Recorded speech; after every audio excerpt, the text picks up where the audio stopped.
Welcome to another night at Bison Willie's Suburban Garage. Got a little rain coming in, but that ain't exciting, right?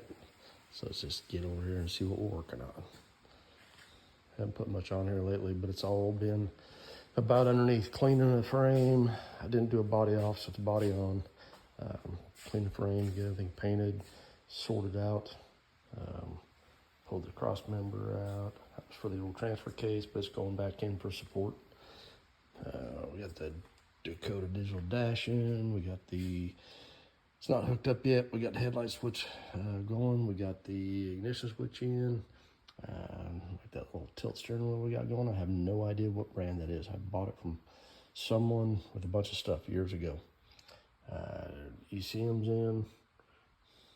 Relays, fuel pumps, cooling fans. Need to put the drive-by-wire pedal in. A few rusty bolts. So we're getting there. Got battery hooked up, figure out what's hot, what's not hot, key on. Headlights, or the turn signal stuff all goes into the hood. Dome light, brakes are done, need to bleed them. Willwood reversing valve.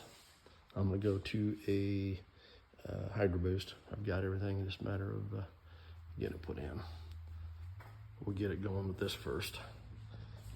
Battery got moved to the back, obviously, but it turned out pretty nice. Little box. Been a work in progress for quite a few years. Went ahead with a Ford solenoid just to kind of clean everything up, make it a little easier to hook everything up.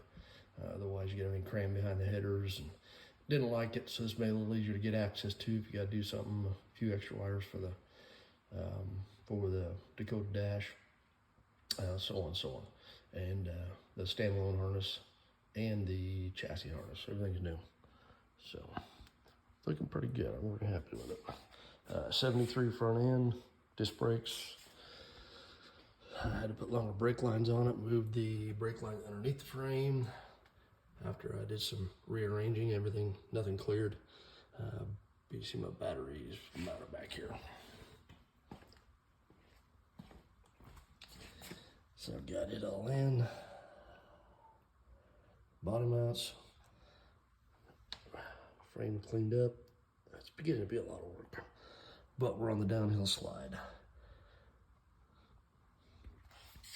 So just a little history of this thing. I've owned it since 1988. Been from Wyoming, where I bought it, to Washington State. Painted it in Washington State.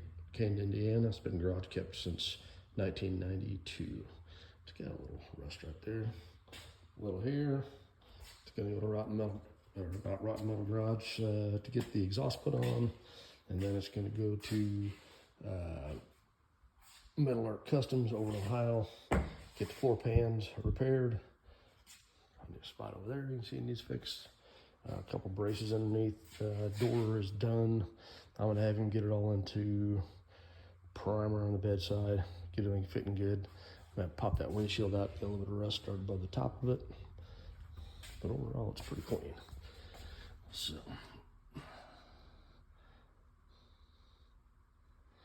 if you like these old trucks, man, it's labor of love. That's a Dirty Dingo LS mount for 67 to 72 Chevy truck. It will work.